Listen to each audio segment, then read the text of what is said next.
ಎಲ್ರಿಗೂ ನಮಸ್ಕಾರ. ಇಂದಿನ ನಮ್ಮ ವಿಶ್ಲೇಷಣೆಗೆ ಸ್ವಾಗತ. ಒಂದು ಚಿಟ್ಟೆ, ಒಂದು ಉಪಗ್ರಹ ಮತ್ತು ಒಬ್ಬ ಸೈನಿಕ, ಈ ಮೂಡಕ್ಕೂ ಏನು ಸಂಬಂಧ ಅಂತ ಯೋಚನೆ ಮಾಡ್ತಿದ್ದೀರಾ? ಮೊದಲ ನೋಟಕ್ಕೆ ಏನೂ ಇಲ್ಲ ಅನ್ಸುತ್ತೆ ಅಲ್ವಾ? ಆದರೆ ಈ ಮೂರು ಚಿತ್ರಗಳು ಇವತ್ತಿನ ಭಾರತದ ಒಂದು ದೊಡ್ಡ ಕಥೆಯನ್ನ ಹೇಳ್ತಿವೆ. ಹೌದು, ಮೊದಲ ನೋಟಕ್ಕೆ ಇವುಗಳಿಗೆ ಸಂಬಂಧವೇ ಇಲ್ಲ ಅನ್ನೋದು ನಿಜ. ಆದರೆ ಈ ವಿಶ್ಲೇಷಣೆ ಮುಗಿಯೋವಷ್ಟರಲ್ಲಿ ಈ ಮೂರು ಬೇರೆ ಬೇರೆ ವಿಷಯಗಳು ನಮ್ಮ ದೇಶದ ಭವಿಷ್ಯವನ್ನ ಹೇಗೆ ಒಂದಕ್ಕೊಂದು ಜೋಡಿಸ್ತಾ ಇದೆ ಅನ್ನೋದು ಸ್ಪಷ್ಟವಾಗುತ್ತೆ. ಹಾಗಾದ್ರೆ ಬನ್ನಿ ನಮ್ಮ ಮೊದಲ ವಿಷಯದೊಂದಿಗೆ ಶುರು ಮಾಡೋಣ. ಮೊದಲನೇದಾಗಿ ರಕ್ಷಣೆ ಮತ್ತು ಕಾರ್ಯತಂತ್ರ. ನೋಡಿ, ಜಗತ್ತು ಎಷ್ಟು ವೇಗವಾಗಿ ಬದಲಾಗ್ತಿದೆ ಅಂದ್ರೆ ಪ್ರತಿಯೊಂದು ದೇಶವು ತಮ್ಮನ್ನು ತಾವು ಇನ್ನಷ್ಟು ಸಶಕ್ತಗೊಳಿಸಿಕೊಳ್ಳೋಕೆ ಪ್ರಯತ್ನಿಸ್ತಿವೆ. ಇದರಲ್ಲಿ ಭಾರತದ ಹೆಜ್ಜೆಗಳು ತುಂಬಾನೇ ಗಮನಾರ್ಹ. ಇದು ನಿಜಕ್ಕೂ ಒಂದು ದೊಡ್ಡ ಹೆಜ್ಜೆ ಅಂತಾನೆ ಹೇಳಬಹುದು.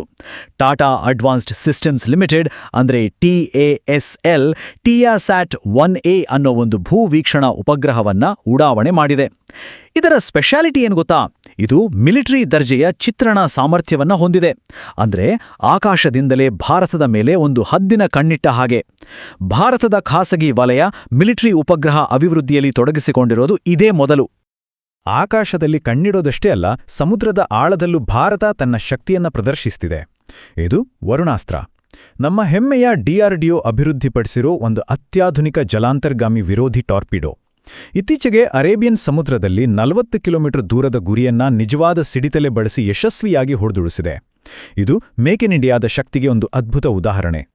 ನೋಡಿ, ರಕ್ಷಣಾ ಆಧುನೀಕರಣದ ಅಲೆ ಬರೀ ಭಾರತಕ್ಕೆ ಸೀಮಿತವಾಗಿಲ್ಲ.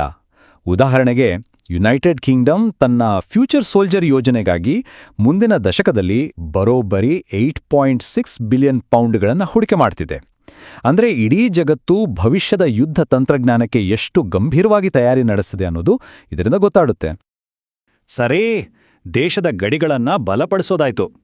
ಈಗ ದೇಶದ ಒಳಗಿನ ಆಡಳಿತದಲ್ಲಿ ಏನೆಲ್ಲ ಮಹತ್ವದ ಬದಲಾವಣೆಗಳು ನಡೀತಿವೆ ಅಂತ ನೋಡೋಣ. ಭಾರತದ ರಾಜ್ಯ ಮಟ್ಟದಲ್ಲಿ ನಡೆದ ಕೆಲವು ನಿರ್ಣಾಯಕ ನಿರ್ಧಾರಗಳನ್ನು ಗಮನಿಸೋಣ. ರಾಜಕೀಯ ಕ್ಷೇತ್ರದಲ್ಲಿ ಇದೊಂದು ಮಹತ್ವದ ಬೆಳವಣಿಗೆ. ಆಮ್ ಆದ್ಮಿ ಪಕ್ಷದ ನಾಯಕ ಭಗವಂತ್ ಮಾನ್ ಅವರು ಪಂಜಾಬ್ನ 18ನೇ ಮುಖ್ಯಮಂತ್ರಿಯಾಗಿ ಅಧಿಕಾರ ಸ್ವೀಕರಿಸಿದ್ದಾರೆ. ಈ ನಾಯಕತ್ವದ ಬದಲಾವಣೆ ಆ ರಾಜ್ಯದ ರಾಜಕೀಯ ಸಮೀಕರಣಗಳನ್ನು ಮುಂದೆ ಹೇಗೆ ಬದಲಾಯಿಸಬಹುದು ಅನ್ನೋದು ಕುತೂಹಲಕಾರಿ. ಇಲ್ಲೊಂದು ತುಂಬಾ ಇಂಟ್ರೆಸ್ಟಿಂಗ್ ಪಾಲಿಸಿ ಚೇಂಜ್ ಆಗಿದೆ. ತಮಿಳುನಾಡಿನಲ್ಲಿ ಸರ್ಕಾರಿ ಕೆಲಸಕ್ಕೆ ಸೇರಬೇಕು ಅಂದ್ರೆ ನಿಯಮಗಳು ಬದಲಾಗಿವೆ. ಮೊದಲು ಹೇಗಿತ್ತು ಅಂದ್ರೆ, ಕೆಲಸಕ್ಕೆ ಸೇರಿದ ಮೇಲೆ 2 ವರ್ಷದೊಳಗೆ ತಮಿಳು ಪರೀಕ್ಷೆಯನ್ನ ಪಾಸ್ ಮಾಡಬೇಕಿತ್ತು. ಆದರೆ ಈಗ ಕೆಲಸಕ್ಕೆ ಅರ್ಜಿ ಹಾಕುವಾಗಲೇ ತಮಿಳು ಭಾಷಾ ಪತ್ರಿಕೆಯಲ್ಲಿ ಪಾಸ್ ಆಗೋದು ಕಡ್ಡಾಯ. ಅಂದ್ರೆ ಸ್ಥಳೀಯ ಭಾಷೆ ಮತ್ತು ಸಂಸ್ಕೃತಿಗೆ ಹೆಚ್ಚಿನ ಪ್ರಾಮುಖ್ಯತೆ ಸಿಗ್ತಿದೆ. ಆಡಳಿತದ ಬದಲಾವಣೆಗಳ ಜೊತೆಗೆ ದೇಶದ ಭವಿಷ್ಯವನ್ನ ರೂಪಿಸೋ ಅಭಿವೃದ್ಧಿ ಯೋಜನೆಗಳ ಕಡೆಗೂ ಗಮನ ಹರಿಸೋಣ. ವಿಶೇಷವಾಗಿ ಸುಸ್ಥಿರ ಇಂಧನ ಮತ್ತು ತಾಂತ್ರಿಕ ಕೌಶಲ್ಯಗಳ ಕ್ಷೇತ್ರದಲ್ಲಿ ಭಾರತ ಎಂತಹ ಮಹತ್ವಾಕಾಂಕ್ಷೆಯ ಗುರಿಗಳನ್ನು ಹಾಕ್ಕೊಂಡಿದೆ, ಬನ್ನಿ ನೋಡೋಣ. ಪರಿಸರ ಮತ್ತು ಇಂಧನ ಕ್ಷೇತ್ರದಲ್ಲಿ ಭಾರತ ಒಂದು ಬೃಹತ್ ಗುರಿಯನ್ನ ಹೊಂದಿದೆ. 2030ರೊಳಗಾಗಿ 500 ಗಿಗಾವ್ಯಾಟ್ ಹಸಿರು ಶಕ್ತಿಯನ್ನ, ಅಂದ್ರೆ ಕ್ಲೀನ್ ಎನರ್ಜಿಯನ್ನ ನಮ್ಮ ಗ್ರಿಡ್ಗೆ ಸೇರಿಸೋ ಗುರಿ ಇದೆ. ಇದು ಸುಮ್ಮನೆ ಒಂದು ನಂಬರ್ ಅಲ್ಲ, ಇದು ಪೆಟ್ರೋಲ್ ಡೀಸೆಲ್ ಮೇಲಿನ ಅವಲಂಬನೆಯನ್ನ ಕಡಿಮೆ ಮಾಡಿ ಸ್ವಚ್ಛ ಇಂಧನದತ್ತ ಸಾಗೋ ಒಂದು ದೊಡ್ಡ ಹೆಜ್ಜೆ. ಹಾಗಾದ್ರೆ ಈ ದೊಡ್ಡ ಗುರಿಯನ್ನ ತಲುಪೋದು ಹೇಗೆ?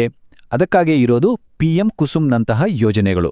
ಇದನ್ನ ಸರಳವಾಗಿ ಹೇಳೋದಾದ್ರೆ ಇದರಲ್ಲಿ 3 ಭಾಗಗಳಿವೆ. ಕಾಂಪೊನೆಂಟ್ A ಅಡಿಯಲ್ಲಿ ಗ್ರಿಡ್ ಸಂಪರ್ಕಿತ ಸೋಲಾರ್ ಪವರ್ ಪ್ಲಾಂಟ್ಗಳು, B ಅಡಿಯಲ್ಲಿ ಹೊಸ ಸೋಲಾರ್ ಕೃಷಿ ಪಂಪ್ಗಳು ಮತ್ತು C ಅಡಿಯಲ್ಲಿ ಹಳೆ ಪಂಪ್ಗಳಿಗೆ ಸೌರಶಕ್ತಿ ಅಳವಡಿಸೋದು. ಇತ್ತೀಚೆಗೆ ನಮ್ಮ ಕರ್ನಾಟಕ ಸರ್ಕಾರ ಕೂಡ ಕಾಂಪೊನೆಂಟ್ B ಅನುಷ್ಠಾನಕ್ಕೆ ಒಪ್ಪಿಗೆ ಕೊಟ್ಟಿದೆ. ಅಭಿವೃದ್ಧಿ ಅಂದ್ರೆ ಕೇವಲ ಕಟ್ಟಡ, ರಸ್ತೆಗಳಲ್ಲ, ಜನರ ಕೌಶಲ್ಯವೂ ಹೌದು. ಇಲ್ಲಿ ಕಾಣ್ತಿರೋ 3000 ಅನ್ನೋ ಸಂಖ್ಯೆ ಇದೆಯಲ್ಲ, ಇದು ಸ್ಕಿಲ್ ಇಂಡಿಯಾ ಮತ್ತು ಸ್ಯಾಮ್ಸಂಗ್ ನಡುವಿನ ಒಂದು ಪಾಲುದಾರಿಕೆಯ ಗುರಿ. ಈ ಕಾರ್ಯಕ್ರಮದ ಮೂಲಕ 3000 ನಿರುದ್ಯೋಗಿ ಯುವಕರಿಗೆ ಉದ್ಯೋಗಕ್ಕೆ ಬೇಕಾದ ಅತ್ಯಾಧುನಿಕ ತರಬೇತಿ ನೀಡಲಾಗುತ್ತೆ. ಹಾಗಾದ್ರೆ ಯಾವ ರೀತಿಯ ಸ್ಕಿಲ್ಸ್ ಕಲಿಸಲಾಗುತ್ತೆ? ಆರ್ಟಿಫಿಷಿಯಲ್ ಇಂಟೆಲಿಜೆನ್ಸ್ ಅಂದ್ರೆ AI, internet of things, big data ಮತ್ತು ಕೋಡಿಂಗ್ ಮತ್ತು ಪ್ರೋಗ್ರಾಮಿಂಗ್ ಇವೆಲ್ಲವೂ ಭವಿಷ್ಯದ ಟೆಕ್ನಾಲಜಿಗಳು. ಈ ಮೂಲಕ ನಮ್ಮ ಯುವ ಪೀಳಿಗೆಯನ್ನ ನಾಳಿನ ಉದ್ಯೋಗ ಮಾರುಕಟ್ಟೆಗೆ ಸಿದ್ಧಪಡಿಸಲಾಗ್ತಿದೆ. ಸರಿ, ಇಷ್ಟೊತ್ತು ನಾವು ಟೆಕ್ನಾಲಜಿ, ಆಡಳಿತದ ಬಗ್ಗೆ ಮಾತಾಡಿದ್ವಿ. ಈಗ ನಮ್ಮ ಆರಂಭದ ಚಿತ್ರಗಳಲ್ಲಿ ಒಂದಾದ ಆ ಚಿಟ್ಟೆಯ ಕಥೆಗೆ ಬರೋಣ. ವಿಜ್ಞಾನ ಮತ್ತು ಪ್ರಕೃತಿಯ ಕೆಲವು ಅದ್ಭುತಗಳನ್ನ ನೋಡೋಣ ಬನ್ನಿ. ಇಲ್ಲೊಂದು ಕುತೂಹಲಕಾರಿ ಪ್ರಶ್ನೆ. ಭಾರತದ ಜೀವವೈವಿಧ್ಯಕ್ಕೆ ಇತ್ತೀಚೆಗೆ ಒಂದು ಹೊಸ ಸೇರ್ಪಡೆಯಾಗಿದೆ. ಅದು ಏನು ಅಂತ ಊಹಿಸೋಕ ಆಗತ್ತಾ? ಉತ್ತರ ಇಲ್ಲಿದೆ. ಇದು ನೋಬಲ್ಸ್ ಹೆಲೆನ್. ಇದು ಅತ್ಯಂತ ಅಪರೂಪದ ಒಂದು ಚಿಟ್ಟೆ ಪ್ರಭೇದ. ಭಾರತದಲ್ಲಿ ಇದೇ ಮೊದಲ ಬಾರಿಗೆ ಅರುಣಾಚಲ ಪ್ರದೇಶದ ನಮ್ದಾಫಾ ರಾಷ್ಟ್ರೀಯ ಉದ್ಯಾನವನದಲ್ಲಿ ಇದನ್ನ ಪತ್ತೆ ಹಚ್ಚಲಾಗಿದೆ. ಇದುವರೆಗೂ ಮ್ಯಾನ್ಮಾರ್ ಮತ್ತು ಚೀನಾದಲ್ಲಿ ಮಾತ್ರ ಕಂಡುಬರುತ್ತಿದ್ದ ಈ ಸುಂದರ ಜೀವಿ ಈಗ ನಮ್ಮ ದೇಶದಲ್ಲೂ ಇದೆ. ನಮ್ಮ ಪರಿಸರ ಎಷ್ಟು ಶ್ರೀಮಂತವಾಗಿದೆ ಅನ್ನೋದಕ್ಕೆ ಇದೊಂದು ಅದ್ಭುತ ಸಾಕ್ಷಿ. ಪ್ರಕೃತಿಯಲ್ಲಿ ಗಮನಿಸಬೇಕಾದ ಇನ್ನೊಂದು ವಿದ್ಯಮಾನ ಸ್ಟ್ರಾಬೆರಿ ಮೂನ್ ಅಂತ. ಇದು ಬೇರೇನೂ ಅಲ್ಲ, ಜೂನ್ ತಿಂಗಳ ಹುಣ್ಣಿಮೆಗೆ ಇಟ್ಟಿರೋ ಒಂದು ಹೆಸರು. ಉಪಗ್ರಹಗಳು ಭೂಮಿಯನ್ನ ಗಮನಿಸಿದ್ರೆ ನಾವು ಆಕಾಶದ ಇಂತಹ ಸಣ್ಣಪುಟ್ಟ ಅದ್ಭುತಗಳನ್ನು ಗಮನಿಸ್ತೀವಿ. ಇದು ಯಾವಾಗಲೂ ನೋಡೋಕೆ ಒಂಥರ ಖುಷಿ. ಹಾಗಾದ್ರೆ ಇವತ್ತಿನ ಈ ಎಲ್ಲ ಚರ್ಚೆಯಿಂದ ನಾವೇನ್ ತಿಳ್ಕೋಬೋದು? 3 ಮುಖ್ಯ ಅಂಶಗಳು. ಒಂದೇದಾಗಿ, ಭಾರತ ರಕ್ಷಣಾ ಕ್ಷೇತ್ರದಲ್ಲಿ ಸ್ವಾವಲಂಬನೆಯತ್ತ ದೃಢವಾದ ಹೆಜ್ಜೆ ಇಡ್ತಿದೆ. ಎರಡನೇದಾಗಿ, ಆಡಳಿತದಲ್ಲಿ ಸ್ಥಳೀಯ ಅಗತ್ಯಗಳಿಗೆ ತಕ್ಕಂತೆ ನೀತಿಗಳು ಬದಲಾಗ್ತಿವೆ. ಮತ್ತು ಮೂರನೇದಾಗಿ, ದೇಶವು ಸುಸ್ಥಿರ ಇಂಧನ ಮತ್ತು ಹೊಸ ಕೌಶಲ್ಯಗಳ ಮೂಲಕ ಭವಿಷ್ಯಕ್ಕೆ ಸಿದ್ಧವಾಗ್ತಿದೆ. ಹೀಗೆ ಉಪಗ್ರಹದಿಂದ ಹಿಡಿದು ಚಿಟ್ಟೆಯವರೆಗೂ ನಾವು ನೋಡಿದ ಈ ಘಟನೆಗಳು ಕೇವಲ ಪ್ರತ್ಯೇಕ ಸುದ್ದಿಗಳಲ್ಲ.